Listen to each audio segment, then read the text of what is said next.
asalaamaaleykum mbokku téléspectateurs yi ñu ngi leen di jaajëfal bu baax ci ni ngeen di toppee programme mu Al Mouridiyyah TV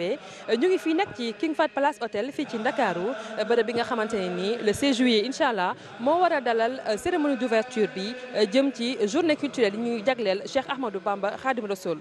waxtu wi ñuy wax ak yéen nag mbokku téléspectateurs yi fii ci biir salle bi ñu ngi fay amal conférence de presse boo nga xamante ne nii waa comité de pilotage comité d'organisation ak partenaire u Hizbut Tarqiyyah ñoo koy amal ak waaye taskatu xibaar yi liñ ci jublu nag mooy wecce ak ñoom ay information jëm ci li nga xamante ne nii mooy organisation journée culturelle yi nga xamante ni moom la ñu war a amal le 16 le 17 ak le 18 juillet 2016 fii ci Ndakaaru ñu ngi fi nag ak kenn ki suñuy reporter di Serigne Cheikh Sall moom nag la ñu bëgg a laaj lan moo war a mën a xew ci biir salle boobule. Serigne Cheikh nga nekk kenn ci suñuy reporter war a teewee li nga xamante ne nii moom mooy conférence de presse bi nga xamante ni comité d'organisation bi nga koy amal ak waaye taskatu xibaar yi nekk ci biir réew mi ak bitim réew mën nañoo xam lan la ñu waajal ngir weccee ko ak ñi nga xamante ne ñooy waa presse bi. jërëjëf soxna Diarra jërëjëf yéen ñi bàyyi xel seen télévision Al Mouridiyyah TV comme ni nga ko waxee léegi xam nga lu ñuy wax vulgarisation message Cheikh Ahmadou Bamba presse da si jouer rôle bu am njariñ moo waral bala ñoo jëm si journée yooyu nga wax muy 16 17 ak 18 juillet 2016 fii si Ndakaaru dafay aajowoo ñu wax ak ñi nga xamante ne bi tey bu message bi yeggee fa mu war a yegg si àddina sépp ñoom ñoo ko far a yeggale ngir ñu xam lan mooy programme bi nga xam ne moom la ñu dëxëñ si noonu incha allah dinañu teewlu lu yàggatu dara présentation boo xamante ni bi ki nga xam ne moo yor kaddu Hizbut Tarqiyyah muy Serigne Youssou Diop dina ko def xam leeg ñi nga xam ne ñooy journalistes yi lan mooy liggéey Hizbut Tarqiyyah waaye tamit lan la ñu dëxëñ si programme boobu nga xamante ni bi tey moom la ñu jàppal les grandes journées culturelles Cheikh Ahmadou Bamba ginnaaw boobu dinañu diglu ku ñuy wax Serigne Moutala Sey bokk si comité scientifique gu Hizbut Tarqiyyah moom it dinañ del si waat duñu wax comité scientifique maanaam li nga xam ne moo di liggéey culturel boo xam ne Hizbut Tarqiyyah mu ngi koy liggéey si yoonu murit waaye tamit jokkalante gi nga xam ne mu ngi koy jokkalante digganteem ak ñi nga xamante ne bii ñoo fa nekkal Serigne Touba Cheikh Ahmadou Bamba waaye tamit digganteem ak ñi nga xamante ne bii ñoo nekk si yenn tarix yi nga xam ne ñoo nekk ci biir réew mi ginnaaw ñi nga lim sëñ Cheikh ndax am na yeneen intervenant yoo nga xamante ne nii ñoo war a addu ci li nga xamante ne nii moo di wàccaayu journée culturelle yi si kuwul ndaxte du mën a ñàkk ki nga xamante ne bii tey moo yor kaddu gi muy Serigne Assane Mboup yor wàllum communication bokk ba léegi si comité scientifique bi mu del si waat nag informé ñi nga xam ne ñoo di journalistes yi dëgg ndax wàllum communication la ñuy wax jamono jooju xam la leen li nga xamante ne bii moo leen di xaar si les grandes journées culturelles Cheikh Ahmadou Bamba ginnaaw bi it dinañu jox mboolem partenaires yi nga xam ne ñoo fa nekk comme ni nga ko waxee léegi Hizbut Tarqiyyah dafay ànd ak ñu bëri si liggéey boobu nga xam ne moom la jublu ñoom it dinañu jox kaddu incha allah ñu wax ak ñi nga xam ne ñoo di journalistes yi ginnaaw ba ñu jox Serigne Atou Diagne mi responsable moral Hizbut Tarqiyyah maanaam mi jëwriñ ji moom it mu dikk si waat si lu tax ñu war a organiser les grandes journées culturelles Cheikh Ahmadou Bamba lépp léegi comme ni mu ko waxee léegi moo di xam léegi àddina sépp kañ mooy Serigne Touba Cheikh Ahmadou Bamba njëriñ li nga xamante ne bii mën na koo dëkkal si jamono ji nga xam ne moom la ñu nekk ndax tey jamono ji dafa nekk jamono joo xamante ne bii ku nekk mu ngi wax affaire islamiste nangam dafa jar ñu joxe ba xam nañu xool exemple Serigne Touba Cheikh Ahmadou Bamba ngir ñu xam lan mooy cëslaayu l'islam tey dafay jar loolu incha allah ginnaaw ba nag dinañ jox journalistes yi ndax ñoom kenn mënu leen a tere ñu laaj li nga xam ne moom la ñu xamut incha allah ñoom it dinañ jox kàddu ñu laaj ak ñi nga xam ne ñoo nekk ci présidium bi incha allah ñoom it ñu daal di wax li nga xam ne ñoom lañ leen laaj ñu tontu leen si ngir ñu gën a mën a am lu leen leer si grande journée culturelle Cheikh Ahmadou Bamba soxna Diarra yaakaar naa loolu daal mooy programme bi nga xamante ne bii tey mu ngi ñuy xaar fii si conférence de presse bi nga xam ne Hizbut Tarqiyyah mu ngi koy amal. jërëjëf Serigne Cheikh mu mel ni programme bu yaatu la boo nga xamante ne nii moo am tey jii ci conférence de presse bi nga xamante ne nii comité d'organisation des grandes journées culturelles Cheikh Ahmadou Bamba moo ko amal fii ci King Fahd Palace ñu teelu léegi li ci topp ak suñu reporter yi nga xamante ne ñoo ngi nekkal ci biir jërë ngeen jëf. Ministre Mohamed Boun Abdallah Dionne mi nga xam ne moo ñu fi yebal ñu toogal ko fi di sàkku tam premier ministre mi ngi sàkku Serigne Atou nga jottalil ko nuyoom ak ziyaaram xalif général Serigne Cheikh Sidi Mokhtar Mbacké di rafetlu taxawaay bi premier ministre bi ngeen fa ñëwee waxtaan ak moom mu yëg xew-xew yi nga xam ni moom nañu nar a taxawal di le 16 le 17 ak le 18 dafa teg benn comité interne ci biir primature loolu lépp nag li tax mu teg ko def ko mooy dafa jot ndigal tam lu jóge ci kilifaam de président de la république monsieur Macky Sall mi nga xam ne bi yéen xam ngeen fu mu teg journée yi ak yaakaar jum ci teg ak gëm ak pas-pas bu mu ci teg looloo tax mu teg comité biir primature jël conseiller personnel am mu ñuy wax Maguette Niang ak man mii di conseil spécial am ak madame Niang Isidore nga xam ne bi moo yore lépp loo xam ne li moo jëm ci diplomatie loolu nag tolluwaayu journée yi tolluwaayu li ñu nar a def ak dimension bi nga xam ne bii moom la Hizbut Tarqiyyah am ci yoonu murit taxawe ko looloo ko waral. ñu tàmbalee ko ci bismillahi rahmaani rahim àggale ko ci alhamdulilahi rabil alamin Hizbut Tarqiyyah mooy waajal ay bis yu mag ñu koy wax les grandes journées culturelles Cheikh Ahmadou Bamba bis yooyu les 16 17 et 18 juillet 2016 lay doon war ko ubbi fii ci King Fahd Palace suñ ko ubbee cérémonie officielle bi ñoo ngi sant yàlla bi nga xamante ne ñi jiite réew mi ànd nañ ko ak ñun te teewaayu kilifa yi fi teew wane na ko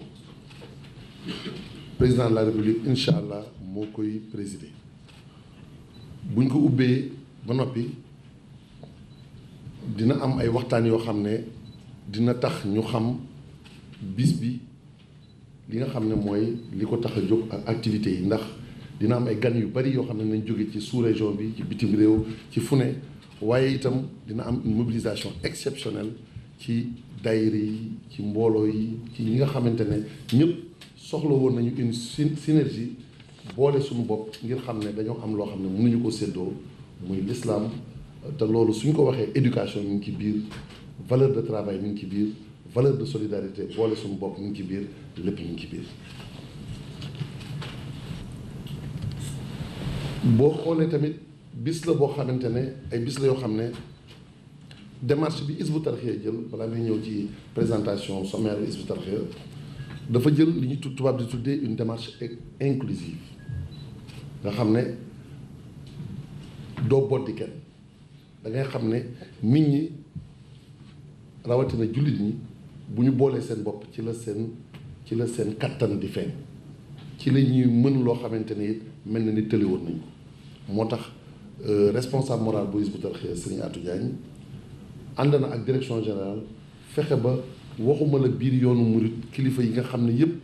ñoom ñoo nekk ñoo xam ne dañoo jiite mbooloo ci biir yoonu murit waaye dañ cee boole képp koo xamante ne jullit nga ci famille religieuse yi nekk ci Sénégal boddiwuñ ci kenn ku ci ne jox nañ la ci sa cër ba mu mët sëkk ndax boo yëkkati dara di ko yëkkati ci turu l'islam képp ku képp ku yëngu ci l'islam war nga ko cee doonal dara kon loolu mooy démarche bi. leneen li nga xam ne kon moom lay ñëwaat mooy daal di tënk ci kan mooy Hizbut Tarqiyyah. Hizbut Tarqiyyah mbooloo la moo xam ne mi ngi juddu ci 1975 76 suñu wax 75 76 mooy année universitaire la boo xamante ne année académique ci la juddu waaye acte de naissance bi officiel di këyit yi nga xam ne la xalif général des Mourides Cheikh Abdoul Ahad Mbacké di 3e xalif ba mu ko signé mi ngi doon février 1976 bi nga xamante ne Hizbut Tarqiyyah créé wu na mi ngi créé wu ci biir campus universitaire ci biir université suñu mag ñi nga xam ne ñoom ñoo fi nekkoon muy Sëñ Atou ak ñi mu ko àndaloon doonoon nañ ñoo xamante ne bi dañoo am lu ñu yëg ci seen xol loo xam ne kooku leeral war na ko mën a xam mooy xam nañ ne tubaab bi mu fi bàyyi un système éducatif sóoraalewul woon li ñuy wax l'assimilation des valeurs culturelles de base maanaam ñu fexe ba am éducation boo xamante ne day tax doon gi ñu doon jullit mu doon loo xam ne du réer jikko yu rafet yi du réer waaye ñoom dañ fi bàyyi au contraire benn politique d'assimilation culturelle loo xam ne sax boo ko toppee ci wàllum njàng mi diggante école yu ndaw yi ba ngay dem université da lay soppi ci say jikko soppi la ci saw melo ba da ngay doon koo xam ne da ngay étranger à toi-même dootoo xam sa bopp loolu ñoom nag yàlla suñu borom ci ndimbalam bi mu leen gindee ñoom suñu mag ñooñu ñu wax ne lii de war nañoo créer lu tax ñun loolu nga xam ne kenn fàgguluñu ko ñun ñoo ko war a fàggul suñu bopp kon ñoom ñu daje ci biir université ndax boobu ay étudiants lañu biñ dajee ci biir université di gise ci ay chambre étudiants yi boobu jamono yooyu ay tee débat lay doon waa daje di waxtaan xam ne kon am na lu manqué vide boobu nan lañ ko mën a combler loolu moo indi ñu créé ko léegi nag diggante 1976 ak 1981 am na benn diggante la boo xamante ne moom la tubaab di wax phénomène de civilisation donc dañu nekkoon di daje waaye kenn ku ne boo paree da ngay jóg dem ñibbi kon dafa soppiku nit ñi day yéex du gaaw loolu phénomène de civilisation suñ koy wax tant que amagoo institution boo xamante ne day marquer la permanence day doon lu sax tant que amagoo ko phénomène nga koy mën a tuddee donc transformation nit ñi du gaaw moo tax diggante 76 ba 81 loolu moom lay marqué 81 nag point de fracture la boo xamante ne li muy jëkk a marqué mooy ci li ñu créé le premier siège en dehors du campus universitaire ndax université dafa am nu muy doxee noo xamante ne franchise universitaire yi ak ni ñu ko tëralee yow doo ñëw rek imposer sa doxin ne damay créer fii sama cadre doo fa nekk à l'aise ñoom ñu ne kon ginnaaw ñun ñoo bëgg a soppiku ñoo bëgg a assimiler ay valeurs yoo xam ne bu ñu nekkee université njàng mi dañuy fexe ba matale sart yi bañ a médiocre mais bu ñu demee tamit ci sunu ci biir àdduna ñu doon ñoo xamante ne ku ñu gis xam ne ay jullit lañu ay nit ñu baax lañu ay nit ñu yiw lañu ci la ñu créé à la SICAP Rydis le premier cadre mooy daara ji léegi nag dinaa tënk mooy cadre boobu bi ñu ko créé en 1981 diggante 81 ba 89 dox am na fi bu baax ndax boo xasee am daara rek activités yi day commencé am doon loo xam ne it day doon cadre de référence activités yi mooy boo bëggee jàng xam-xam ñëw jàng soo bëggee ñëw jàng xasida ñëw jàng soo bëggee jàng alxuraan ñëw jàng ko soo bëggee tamit xam sa diine ñëw fekk koo xam ne day def cours magistral wala muy def prôle loolu doon loo xam ne mi ngi commencé soppi membre yi soppiku googu nag membre yi commencé soppiku na ngeen xam ne fu ngeen dégg Hizbut Tarqiyyah mu àgg fa fondement yi foofu la tàmbalee ndax cadre boobu muy cadre de référence boobu moom mooy li nga xam ne fa la activités yi di développé woon noo xamante ne ay activité la yoo xam ne benn système de valeur ci lay sukkandiku mooy jàngaleem Serigne Touba te jàngaleem Serigne Touba du lu mu sos l'islam rek la loolu kon ci tënk loolu moo indi diggante 1981 ba 1989 daara ji dox bi tàmbalee gaaw tàmbalee màgg 89 ñu jógee ci cadre boo xam ne 20 000 francs lañ doon fay location parce que ay étudiants ñoo ci nekkoon mais 20 000 francs yooyu ñu doon fay location tenez-vous bien dafa mel ni dajale budget primature du Sénégal wala budget yeneen ñetti ministère wala ñett ndax 20 000 francs yi jafe woon na lool waaye yàlla suñu borom ci ndimbalam ba ñu doxee ba tey jii nga xool tey boo doon jël électricité képp Hizbut Tarqiyyah mën a fay peut-être ci benn mois lu ëpp juróom-benn million ci électricité te fekk na 20 000 francs de location mi ngi ko doon të en 1981 loolu day wane ne ab dox am na fi li ci kanam nag incha allah yàlla suñu borom mën naa def mu weesu foofu donc 89 nag ci liñ jógee ci SICAP Rydis am beneen cadre boo xam ne nag gën naa mën a accueillir développement wu organisation diggante 89 ba 91 tamit mu gaaw parce que ñi jëkkoon nekk étudiant léegi am nañu seen maîtrise ñii jóge nañu école normale ñii war nañ doon ay jàngalekat ñii ñu ngi nekk dans la vie active doonatuñu étudiant kon mënatul woon continuer doon daayira étudiant rek te tàmm nañu ci doxalinu daara ji loo xamante ne mënuñu koo bàyyi loolu moo indi les premiers affectés ñi nga xam ne dañ leen envoyé ñu servir à l'intérieur du pays wala feneen ñoom tamit ñu commencé créer ay cellules yoo xam ne dañuy affilié wu à la direction du daïra des étudiants mourides parce que boobu tuddaguñu Hizbut Tarqiyyah en 1992 sous les auspices de Cheikh Saliou Mbacké yal na yàlla suñu borom yokk ay leeram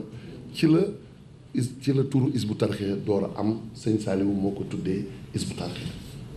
donc ñu xam ne 92 nag ba 95 le siège était à Dakar 95 ci la direction générale siège u direction générale à Touba ci lañ ko implanté diggante 95 ba tey jii nag mbooloo mi di dox activités yi di gën a yokku ci tënk soo doon tënk nag ne tey activité Hizbut Tarqiyyah ci lan ak lan lay yëngu doo balaa ngay tudd dara da nga naan éducation muy tàmbalee ci préscolaire dem jóge ci primaire secondaire ba tey jii fi ñu toll nii ñu léegi incha allah ñu war a boucler cycle secondaire bi ba on a commencé à jeter les premières bases donc d'une université ñoo ngi koy waaj a taxawal boo xam ne ngir élèves yi ñu produire ñoom ñu bañ a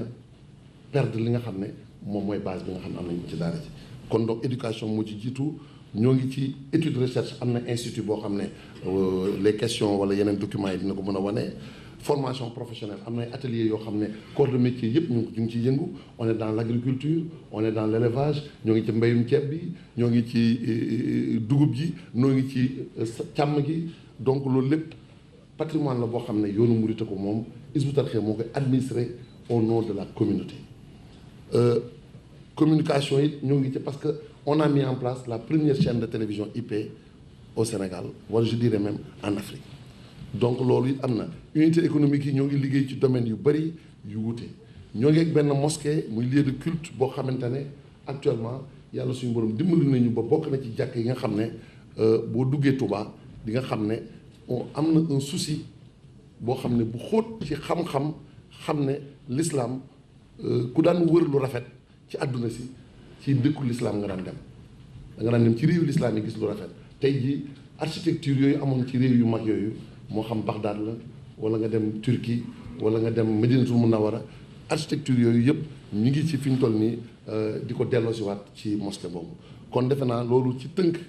laa ci jublu woon rek wane ne Hizbut Tarqiyyah c'est dirigé donc par un responsable moral sëñ Atou Diagne mooy le responsable moral mu am un cabinet boo xamante ne am na secrétariat général am na également des divisions yu bokk ci benn secrétariat permanent divisions yooyu ñoo jël en charge toutes les activités yi ma doon wax donc am na aussi des administrations locales yoo xam ne boo ñëwee Dakar am na une administration locale qui gère tout ce qui est Hizbut Tarqiyyah à Dakar boo demoon Linguère noonu wala nga dem Casamance wala nga dem Italie wala nga dem et cetera ci beneen réew et cetera.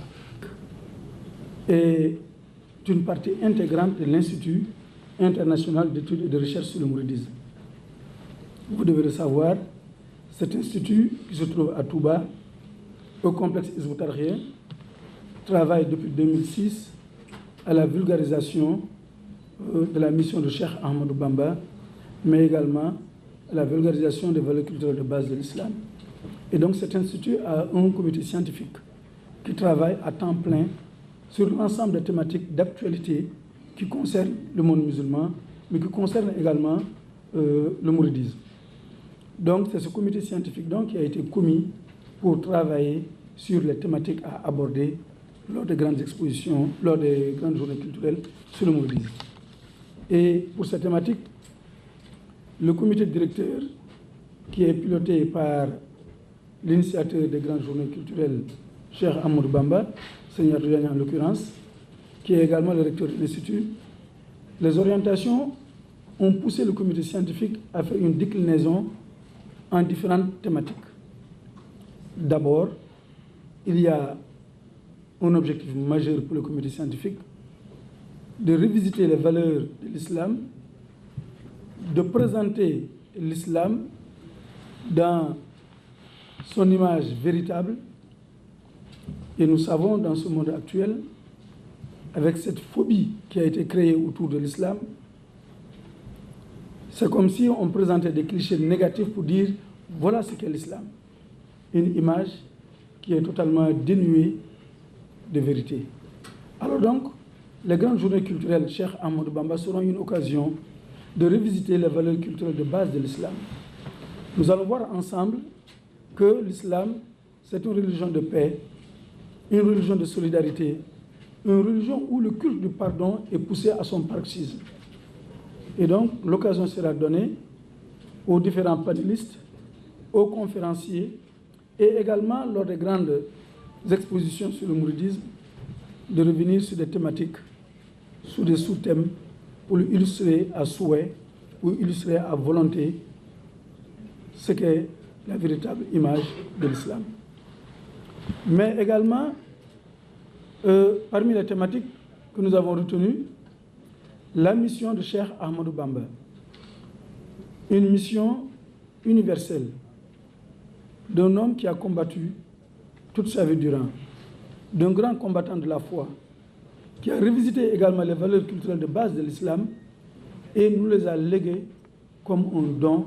nous a légué comme un exemple pratique que nous pouvons suivre pour gagner la vie d'ici-bas et dans l'au-delà.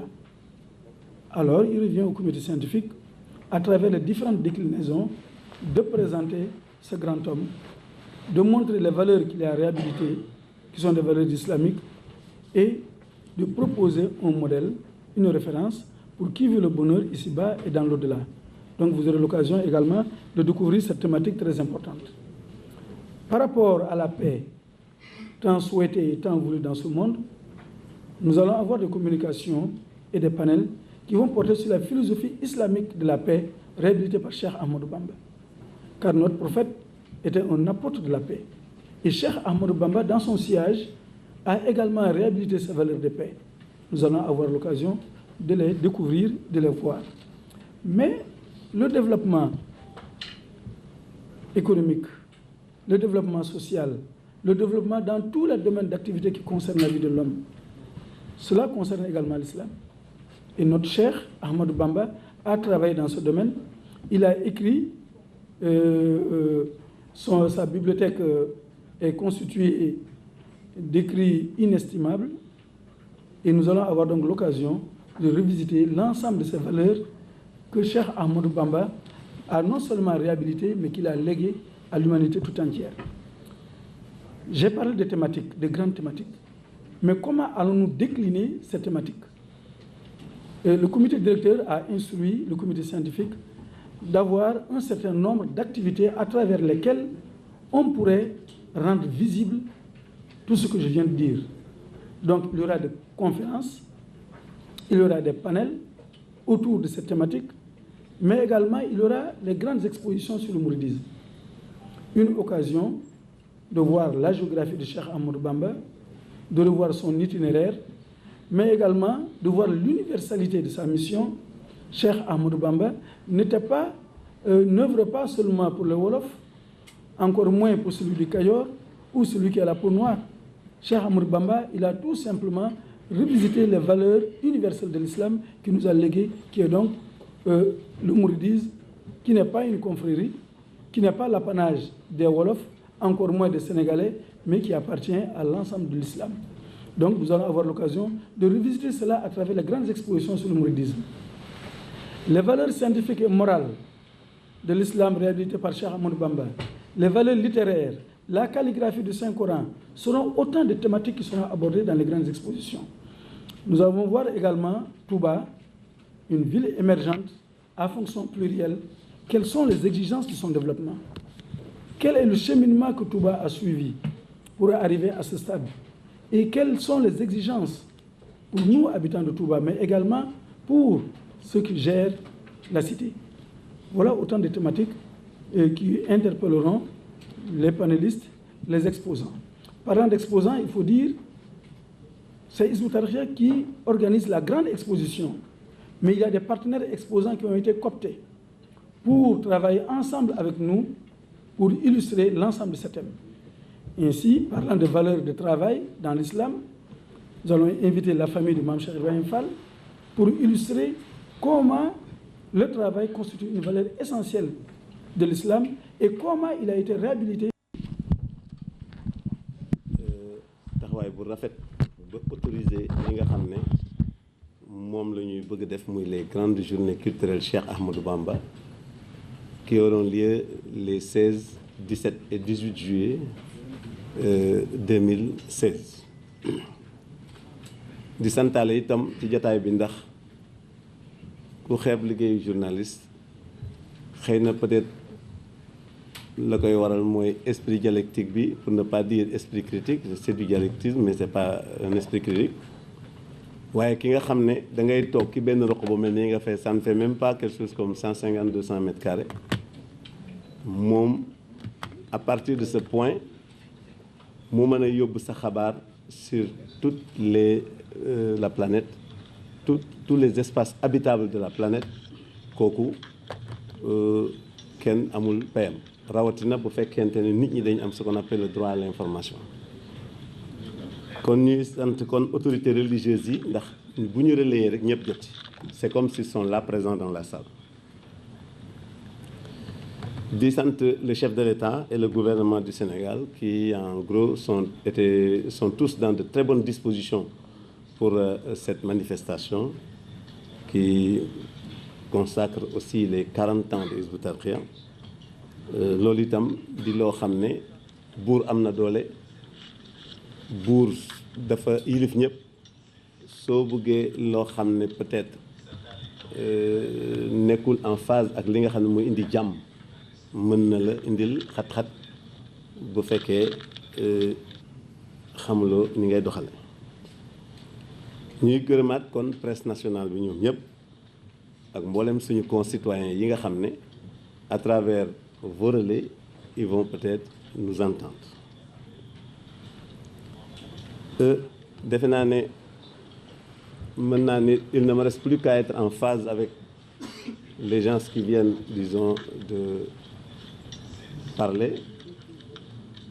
parce que ils ont développé la facilitation du cadre d'échange que va constituer sur le plan national et international les grandes journées culturelles Cheikh Ahmadou Bamba. Cadre d'échange, je crois que dafa nekk une nécessité. Parce que nous, quand on était à l'université, comme d'aucuns l'ont si bien dit, on était formés dans toutes les branches du savoir, sciences et technologies. Mais malheureusement, on a constaté qu'on ne nous formait pas dans l'assimilation de nos valeurs culturelles de base. Et nous en avions besoin. Parce que je crois que c'est trop loin de dire avec cette formation, on était arrivé à être étranger à nous-mêmes, ou bien on était arrivé à préférer autrui que soi-même, mais même nos parents, on ne pouvait pas cohabiter correctement avec eux. Moi, par exemple, en venant au daïra des étudiants mourides, je suis resté au moins 2 ans, 3 ans sans pouvoir croiser correctement mes jambes. Donc, je crois que quand on dit un cadre d'échange, nous sommes nés en 76. Je crois que personne ne me démentira que nous étions une fraîche génération de mai 68. Mai 68 était tout de ce qui renverse un gouvernement et de tout ce qui contrebalance l'autorité de l'État. Rien de culturel. On est né donc dans ce contexte. Et nous avons choisi dans ce contexte Cheikh Ahmadou Bamba comme référence. Donc, ça veut dire que mai 68 ak lim jur yëpp daanee lu ñu daal ci gàttal ça ne nous émerveillait pas. Encore, dans le même contexte, on a vu qu'il y avait les frères musulmans. Ça, je reconnais qu'au début, qu'était une organisation pan-islamique pure et dure. Mais aussi, avec la chute des Ottomans et l'arrivée des Occidentaux qui voulaient avoir une même mise sur l'Orient arabe, ça s'est transformé un peu en un éveil politique pour contrecarrer cette influence. Donc, nous aussi, on avait d'autres préoccupations chez nous. Donc, on est passé à côté. Parallèlement aux frères musulmans, il y avait ce qu'on appelle le Ennahda. Ennahda, aujourd'hui, ce n'est pas le Ennahda printemps arabe pour les plus jeunes. Le Ennahda est contemporain directement des frères musulmans. C'est les Afghani, c'est les Hassanul Banna, c'est les Mohamed Abdou. Et Hassanul Banna, comme vous le savez, c'est le gendre de Saïd Ramadan, qui est le père de Tariq Ramadan. Ça aussi, à un moment donné, c'était bien pan-islamique. Et tout ce qui est pan-islamique, nous prenons. Mais à un moment donné, c'était devenu un peu, quand même, politique pour défendre des choses qui étaient liées au nationalisme de leur pays et non pas de notre pays. On cohabitait en même temps dans le même contexte avec des étudiants iraniens sous l'imam Khomeini. Vous vous rappelez très bien. Mais pire que ça, l'imam Khomeini était le guide suprême de la révolution. Mais il est de l'école d'un Sayyid Qutb qui était en Irak. heureusement, l'intérêt du savoir, des connaissances et leur importance, on se débrouillait quand même pour savoir ce qui se passe dans le monde. On a pensé aussi que ceci aussi n'était pas tellement en adéquation avec ce qu'on faisait. On a choisi Cheikh Ahmadou Bamba. Et disons, l'héritage que les gens ont tenté de développer à gauche ou à droite. Pourquoi? Parce que comme je l'ai dit tout à l'heure, devant toutes ces propositions qu'il y avait à travers le monde, si nous choisissons Cheikh Ahmadou Bamba, on doit être à même quand même de l'expliquer à la face du monde. À la face du monde. Et de le présenter. Et aujourd'hui, si 40 ans après, comme disait un sage, je ne veux pas nommer son nom parce que un sage est un sage, qu'on a deux vies. Et la deuxième commence juste au moment où on commence à se rendre compte qu'on n'en a qu'une, 40 ans après. Donc aujourd'hui, c'est normal que nous venions, si tout le monde nous regarde, de montrer quand même pourquoi nous sommes restés ce que nous sommes. Il y a beaucoup d'influences aussi qui se sont traversées, qui ont traversé, mais nous sommes toujours restés ce que nous sommes. Vous savez qu'avec, comme il le disait, la liberté, les franchises de la liberté universitaire, on a d'abord choisi de sortir. J'ai pris le soin de dire qu'on était une fraîche génération de mai 68. Ça veut dire que le système en place ne pouvait pas ne pas nous contrôler. Et c'était une logique. Mai 68, ce n'est pas n'importe quoi. Les frères musulmans, ce n'est pas n'importe quoi. Mais quand même, au finish, les gens se sont rendus compte qu'en dehors des préoccupations identitaires, ce mouvement n'était rien d'autre, n'avait pas de préoccupation de renverser un gouvernement ou de prendre le pouvoir. Et aujourd'hui, alhamdoulilah, on se retrouve. Je viens de dire tout de suite que le gouvernement de mon pays est dans de bonnes dispositions pour superviser, pour aider, pour accompagner toutes les activités que nous allons mener ensemble et dérouler ensemble. Donc, c'est un cadre d'échange dans lequel nous parlerons en dehors de toute exclusion, nous parlerons en inclusivité. Pourquoi? Parce que si on vit une certaine expérience, si c'est une expérience islamique véritable, tu dois pouvoir être à même de le démontrer. Si c'est une innovation blâmable ou une innovation louable, vous devez être à même de pouvoir quand même l'expliquer. Nous partageons aujourd'hui dans ce pays le même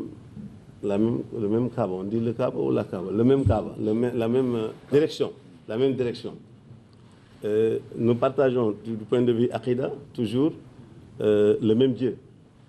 Nous partageons le même prophète. Nous partageons beaucoup de choses ensemble. Tous les musulmans. Si donc aujourd'hui, bien que, si je prends l'exemple des Sénégalais, beaucoup d'entre eux pensent que Cheikh Ahmadou Bamba a fondé une confrérie.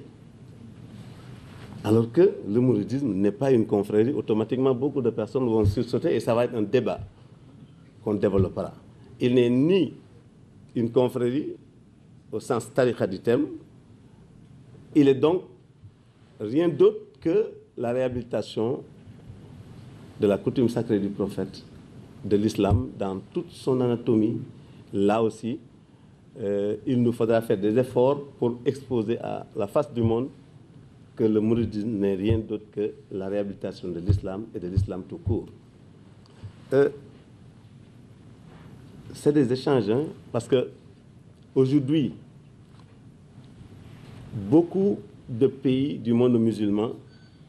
pensent que s'ils viennent ici, c'est tout juste pour nous donner, pour être des donneurs de leçons. Mais aujourd'hui,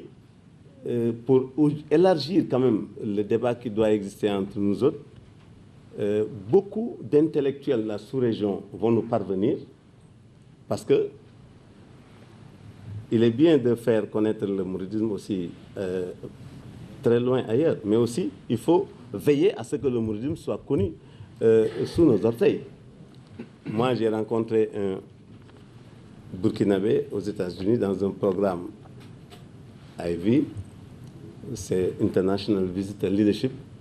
et en lui demandant qu'est-ce que vous connaissez du mouridisme, il m'a dit c'est des gens qui ne prient pas. Je lui ai dit mais je vais me débrouiller pour t'inviter chez moi. Je l'ai invité avec 5 autres membres de la délégation, ils sont venus au Sénégal. Et le plus grand prédicateur parmi eux m'a envoyé 3 de ses enfants qu'il a débouchés de l'école française. Et qui sont là depuis au moins 3, 4, 5 ans, 6 ans. Ils ont mémorisé le Coran. Et, ils sont dans notre école franco-arabe parce que ils apprennent le français à partir donc, du moyen secondaire, mais ils apprennent aussi les matières scientifiques en langue arabe. Je crois quand même, ça montre que lors de sa visite, il n'a pas été déçu de ce qu'il a vu, parce que c'est un gars qui a sillonné tout le monde musulman et le monde entier. Communication dans beaucoup d'aspects. On aura le temps d'en débattre largement parce que Moutala a bien expliqué qu'il y a des panels qui vont accompagner l'exposition. Même si le cadre ici, on a prévu quelque chose comme 5000 m² à l'extérieur qu'on va bien aménager, si l'intérieur, disons, du palais du Congrès ne sera pas suffisant, on se battra pour quand même que les aménagements idoines se tiendront à l'extérieur pour donner une dimension beaucoup plus adaptée à ces panels. Nous partageons avec les musulmans tout ce que je viens de dire, que l'on résume simplement en un mot arabe qui veut dire aqidah, qu'on appelle aqidah, ça veut dire les croyances essentielles. Donc, il est très normal aussi que nous apprenions ensemble à vaincre toutes ces interprétations qui nous viennent de certaines écoles pour nous réunir autour de l'essentiel. C'est pourquoi nous lançons un appel à tous les musulmans. Nous, demain ou après-demain, on va faire une caravane qui va commencer chez Aladji Abdou Aziz Sy pour lui expliquer notre projet, l'inviter aussi, et on en fera autant au niveau de Louga. On continuera chez Bassirou Tall, de Serigne Mountakha Daha Tall, de Mansour Sall, et on retournera sur Kaolack, sur Ndiassane et Thiénaba, toutes les autorités religieuses. Vulgariser, il a parlé tout à l'heure d'une chaîne IPTV. IPTV, c'est un support qui est planétaire. On ne peut pas vouloir dire que le message du Cheikh est un message universel sans avoir un support planétaire. Donc, si vous voyez Al-Mouridia dans la TNT, c'est par souci citoyen. Accompagner notre pays à être au rendez-vous du balancement analogique numérique, mais en réalité, Al-Mouridia a une chaîne arabe comme France 24. Il a une chaîne anglaise comme France 24. Il devait avoir une chaîne franco-française, mais on doit des égards aux Sénégalais. C'est pourquoi on a fait une 3e chaîne qui est là avec un programme Wolof et français. Mais en réalité, notre objectif, c'est une chaîne franco-française. Ndax Wolof yi moom kenn mënul dolli dara ci seen ngëm ci Sëñ Tuubaa ñi nga xam ne bu ñu nekkee fële ci àll ba nag ku leen laaj ils peuvent, et ça aide beaucoup, c'est très important dans les échanges, ils peuvent éclairer quelqu'un qui peut avoir un cliché détracteur sur le mouridisme, un cliché falsificateur sur le mouridisme, et même à la limite un cliché malveillant. C'est dans le cadre de ces échanges qu'on va essayer de remettre sur les rails ce qu'on appelle le timbre original. Là, c'est le cliché de base qu'il faut prendre une bonne fois pour toutes. Échange parce qu'on a toujours reproché à Hizb ut-Tarqiyyah, vous le verrez dans la déclaration que j'avais faite là, que on nous a reproché cette réserve de toujours. À la limite, d'autres ont pensé même que c'est un retrait. On a 40 ans. On ne fait pas comme un prophète qui n'est pas admis par par les siens, qui s'isole. Mais à 40 ans, Dieu lui impose de sortir et de montrer que Dieu est un, il n'est pas multiple. Donc, je crois que on a tenu compte de beaucoup de choses pour quand même, c'est surtout sur le plan des stratégies qu'ils ont développées, je n'ai pas besoin d'y revenir, toutes les stratégies innovantes qui vont nous permettre d'enseigner correctement.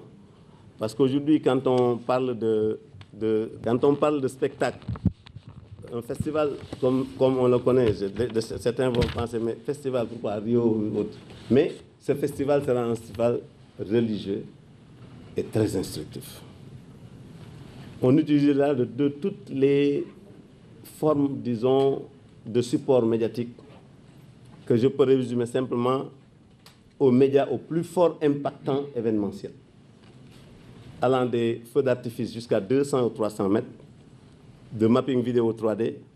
de projection 360 sur ballon géant, d'habillage scénique, ambiance lumineuse, animation lumière avec des lyres robotisés, et même des lyres robotisés, laser avec texte, effet jet de fumée multicolore, création de... Il y en a trop. Création d'émotions, d'impact pour enseigner. Par exemple, il a parlé de l'enseignement du Coran. Il y a beaucoup de choses que nous ignorons. Comment le Coran est parti des cœurs de certains des Sahaba, des parchemins, quelques graphies sur les parchemins ou les papyrus, et même sur les omoplates des chefs, à une écriture qui était au début non codifiée, sans violation. C'est avec 3 traits qu'on reconnaissait le Nun, le Ba et le Ya. Arrivé du premier calife Ousmane, tout a été fait. Ce même Coran a été multiplié par Seydina Ousmane et envoyé à travers le monde. C'est aujourd'hui ce que font les imprimeurs. Il est bon de savoir aussi qu'aujourd'hui, parmi ces Corans, on peut en retrouver un au niveau de Topkapi, en Turquie. On peut en trouver à Samarkand. On peut en trouver à Sanaa, au Yémen. On peut en trouver aussi au Musée national de l'Irak. Ce sont ces mêmes Corans qui sont partis de l'angulaire à l'écriture proportionnée, à l'écriture que nous écrivons aujourd'hui au niveau de Nadar, à l'écriture cursive, que nous allons reprendre en une demi-journée pour montrer qu'il y avait Ibn Muqalla, c'est le plus grand calligraphe en écriture proportionnée qui était en différent avec son vizir au niveau de l'Irak, qui lui a coupé la main droite. Il a attaché une plume et avec cette plume, il a écrit 40 mouchaf. Mouchaf, ça veut dire vulgate. Et vulgate, pour mes amis littéraires, ça veut dire accès au public. Donc, un livre qui est accessible à tout le monde. Il y a Ibn Bawab. C'est des gens, on ne peut pas écrire un Coran ici à Touba, ici au Sénégal, sans le rendre compte, sans le rendre hommage. Sans rendre hommage aux 17 scribes du prophète. Bien sûr, c'est un débat aussi, hein. Mais retenez que j'ai dit 17. 17 scribes du prophète, aux 17 scribes de Cheikh Ahmadou Bamba, et même aux femmes. Ces grands scribes ont formé des imitateurs femmes, féminins, qui ont accouché des écritures de très haute facture, comme Bint Akhra,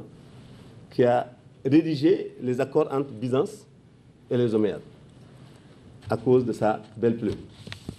Tout ça sera revisité sur des scènes et des spectacles qui vont utiliser des femmes, des jeunes, d'âges différents, avec toute une combinaison de systèmes qui peut permettre à quelqu'un de comprendre rapidement. Bon, ouais, d'accord. Des femmes, je vais venir parce qu'au niveau du Sénégal aussi, nous avons de grands scripts comme Serigne Modou Moustapha, Cheikh Mohamed Fadal, Sokhna May Kabir qui est une fille de Serigne Touba. Et on a aujourd'hui une école coranique qui se trouve à Porokhane, qui est composée des homonymes de Sokhna Diarra, qui accouche le Coran comme les petits pains. Donc là, il serait aussi bon de montrer ce patrimoine à tout le monde. Et les innovations que Cheikh Ahmadou Bamba a menées dans la calligraphie du Saint-Coran. Je ne veux pas aller trop loin parce que je risque de faire un développement. Donc, on rendra avec ses 40 ans un hommage à Cheikh Ahmadou Bamba. Ce sera donc un anniversaire entièrement dédié à Cheikh Ahmadou Bamba. Je sais que vous comprenez qu'aujourd'hui qu'il y a beaucoup d'agressions contre l'islam dans le monde. Les musulmans ont plus que jamais besoin de revisiter quand même l'héritage de l'islam. Et quand même, non pas pour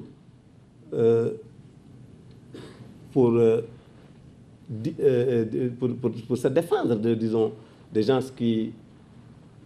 tuent, ou bien pour ne pas le faire pour plaire aux victimes de ce qu'on appelle le terrorisme, parce que nous, on ne connaît pas les dessous de leur contentieux. Non, ce qu'il faut faire, c'est montrer que l'islam est une religion de paix, de fraternité, d'amour réciproque, de tolérance, etc., là, comme beaucoup des gens ici l'ont évoqué. Mais aussi de lutter un peu contre certains stéréotypes, certaines stigmatisations, certains amalgames. Il nous revient à nous tous aussi quand même de se solidariser pour montrer quand même ce que nous avons entre les mains. Et si nous le faisons, ça va restreindre le fait que d'autres viennent de loin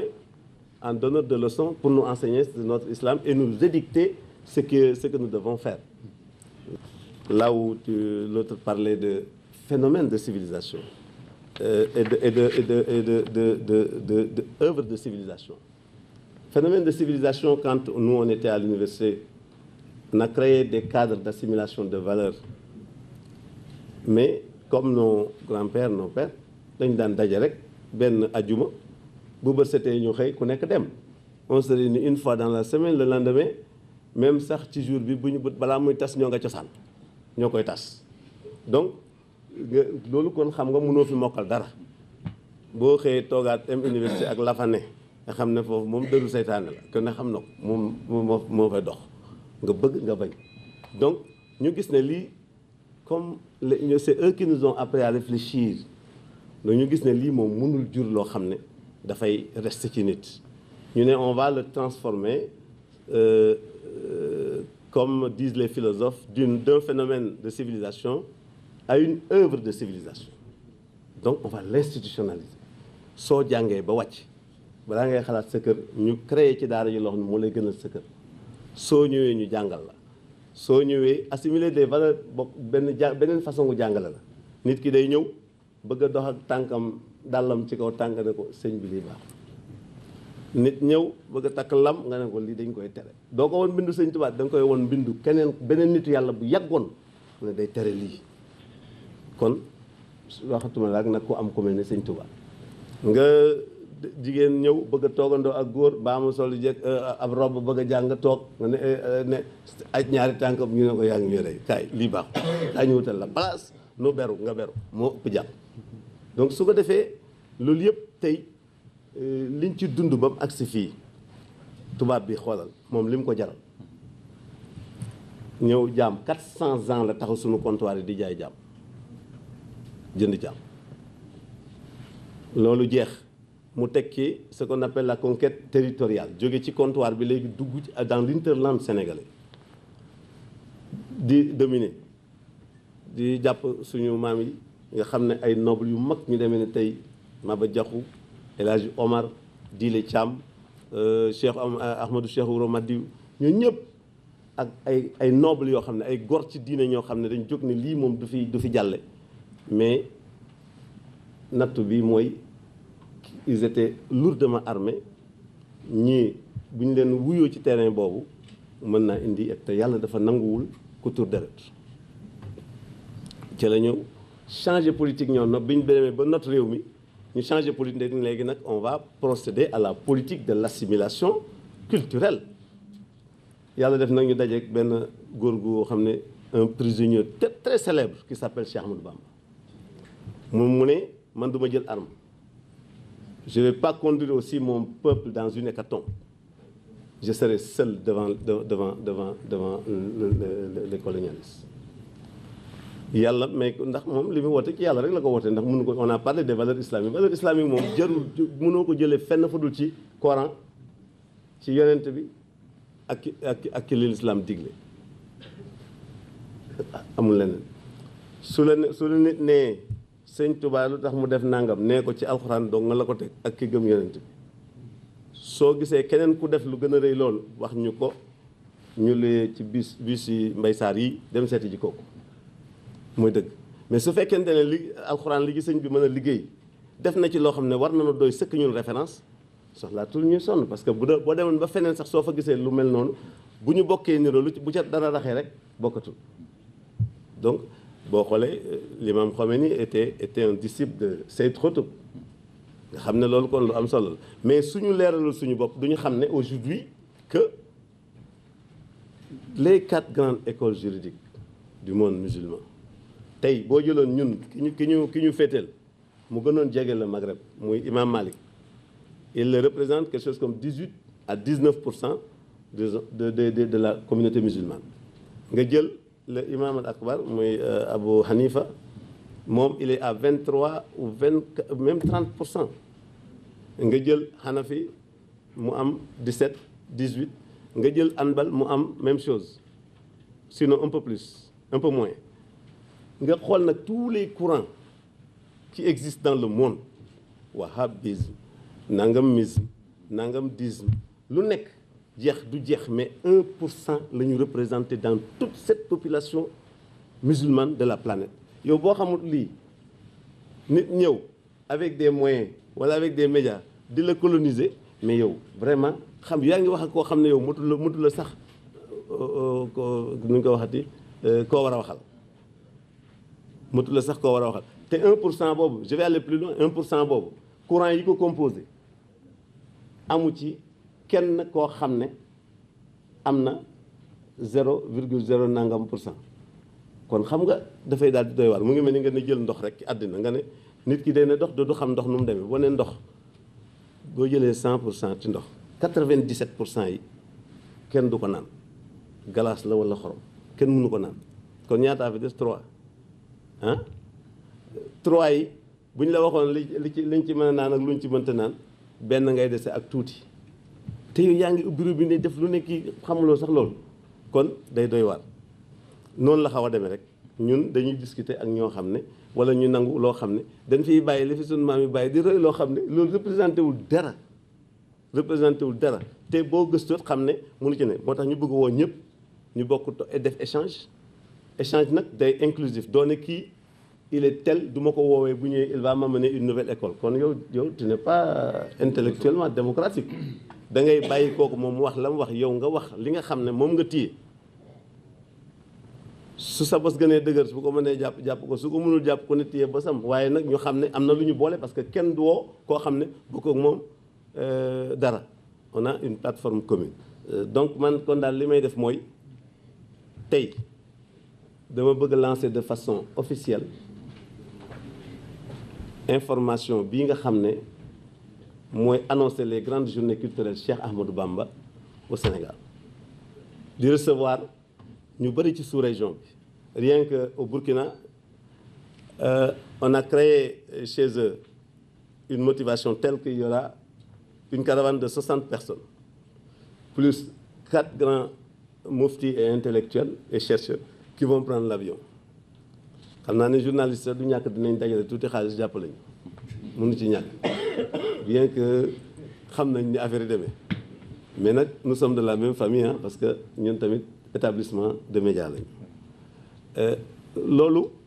war nañu dem Côte d'Ivoire te en retour war nañu recevoir aussi ay nit yoo xam ne ñoom bu ñii dinañ mën jël avion ñii duñ ko mën jël ñii teg ñooñu ku ci ñëw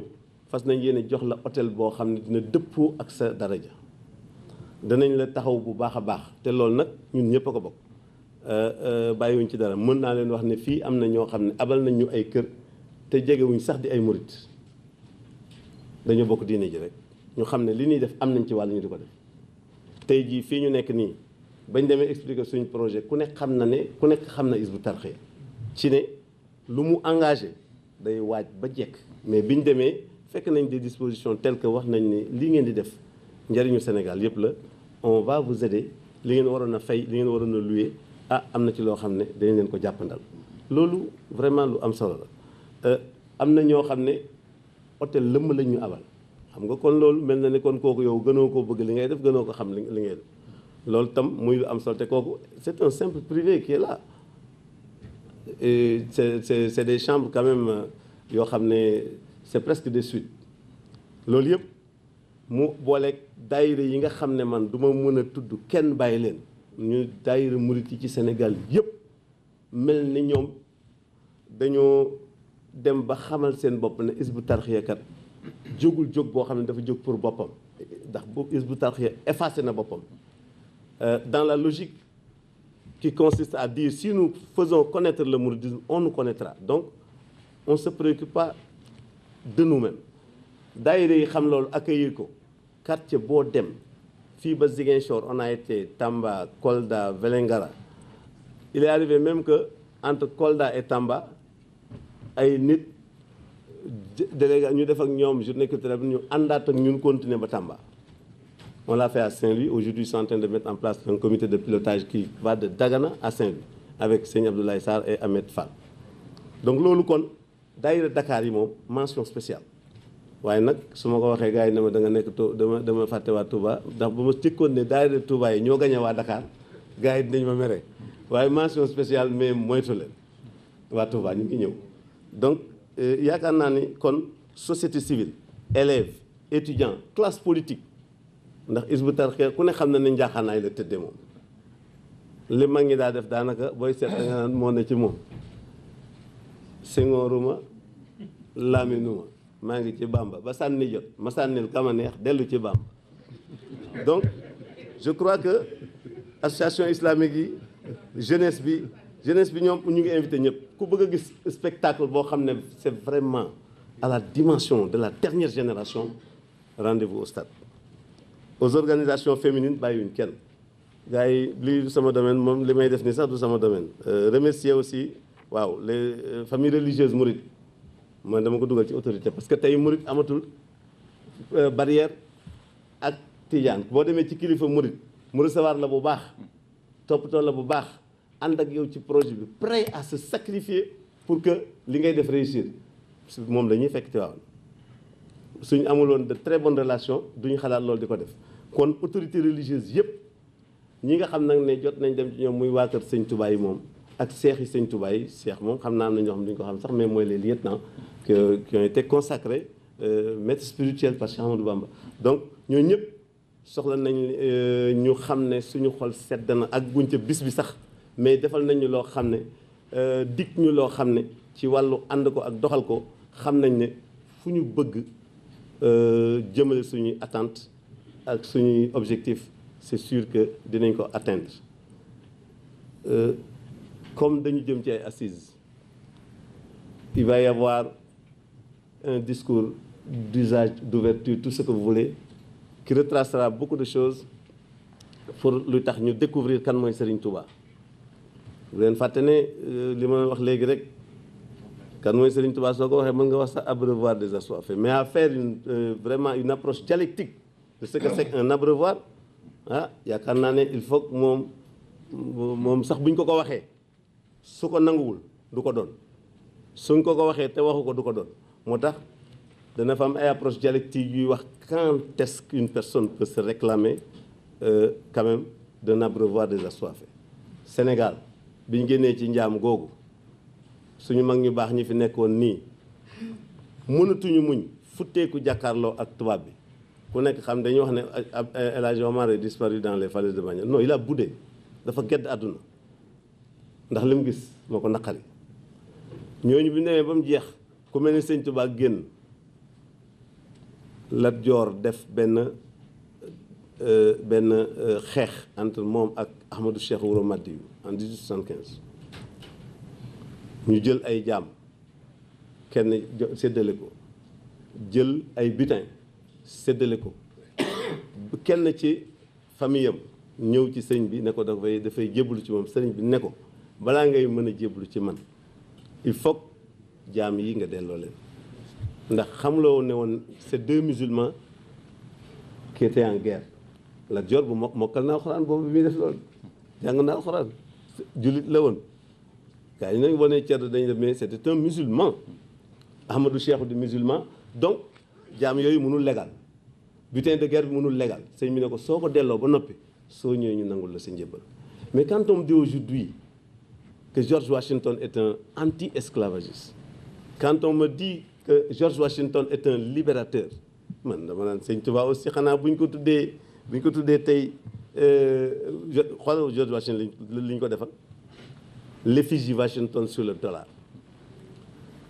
Capitale Amérique tuddul woon Washington c'est un état qui lu mu tuuti qui s'appelle District of Columbia waaye léegi tey nu mu tudd Washington DC pour delloo njukkal waa ji ak li mu liggéeyal réew ma. Tu vas dans les 52 États, chaque État s'enorgueillit de son stèle George Washington. Ah leneen li ma ci bëggoon a teg nag ci réflexion dama koy réserver parce que journalistes yi ils aiment beaucoup les primeurs donc ma koy denc ba bañ àgg ci ak jàmm. kon xam naa ne gars yi ils ont tellement bien parlé que je ne savais où commencer où terminer mais quand même yëg leen ne daal seen mbokk taalibe yi seen xarit yi seen concitoyens yi dinañu def ay journées culturelles dédiées à Cheikh Ahmadou Bamba à l'occasion de l'anniversaire de nos 40 ans. Je vous remercie.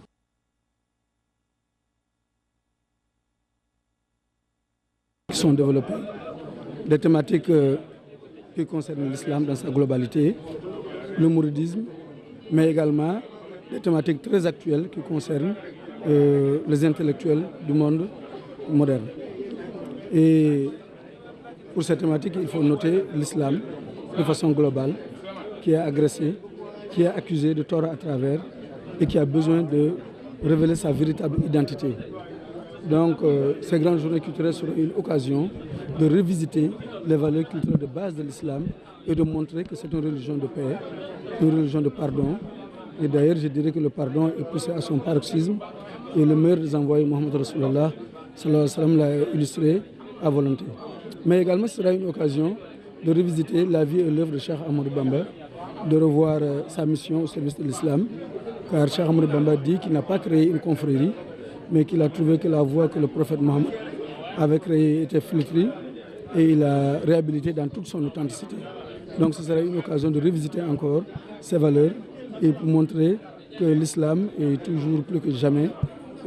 vivace pour ceux qui cherchent à le comprendre, à le connaître et à le vivre. Et nous allons décliner l'ensemble de ces programmes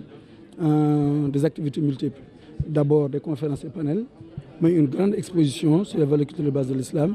mais également un festival sous forme de spectacle, son et lumière,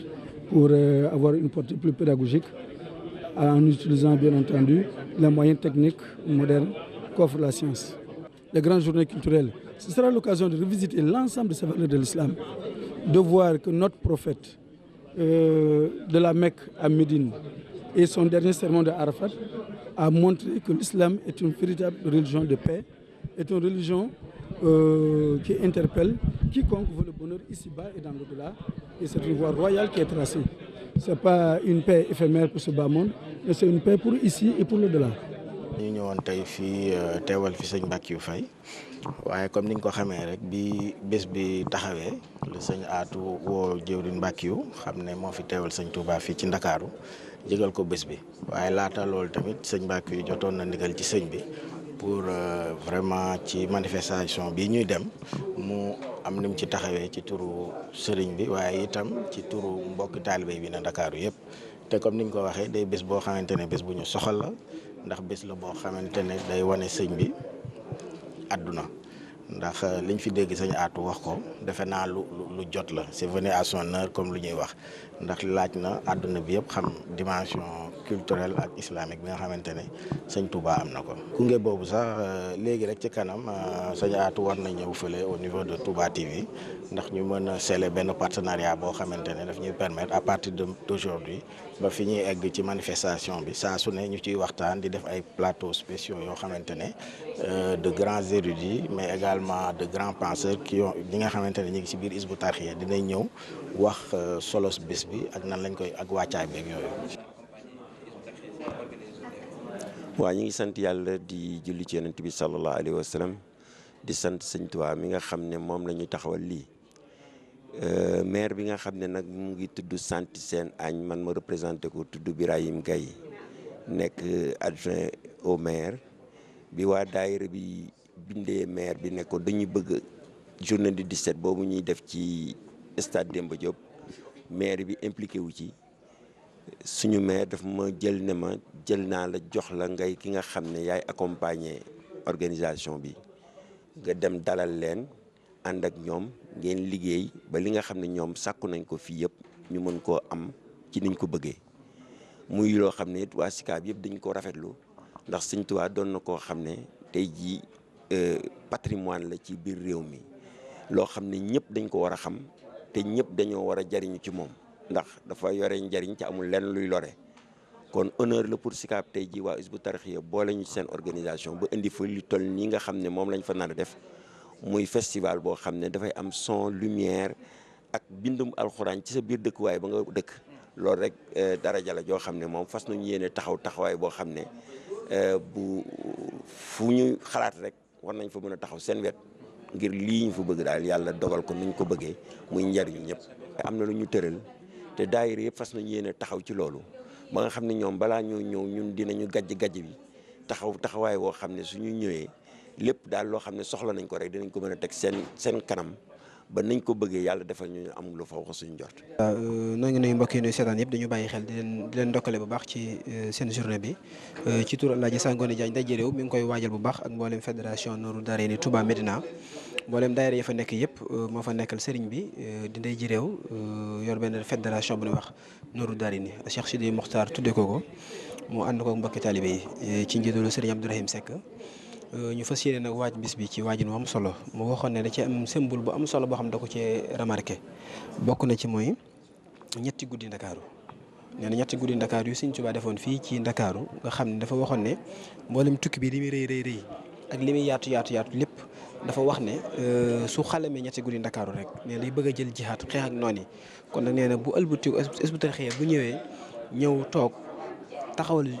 ñetti bis yoo xam ne dañ ko defal Sëñ Tuubaa Dakar nee na loolu dara gën ko rëy comme moom mi nga xam mooy représentant doon day jiréew Dakar nee na mi ngi koy waaj ak mboolem mbokki taalibe yëpp. waaw li ñu siy xaar mooy journée Ahmadou Bamba xam nga cadre éthique la parce que ñu noonu une agence de communication man maay président bi tudd nu ICOM group ñun ko wàllum communication ñu ngi koy jàppee si festival bi ak King Fahd Palace moo xam ne dañuy pare colloque bu mag moo xam ne par rapport au savant et sur l'islam moo xam mi ngi tudd thème comme thème on aura l'abreuvoir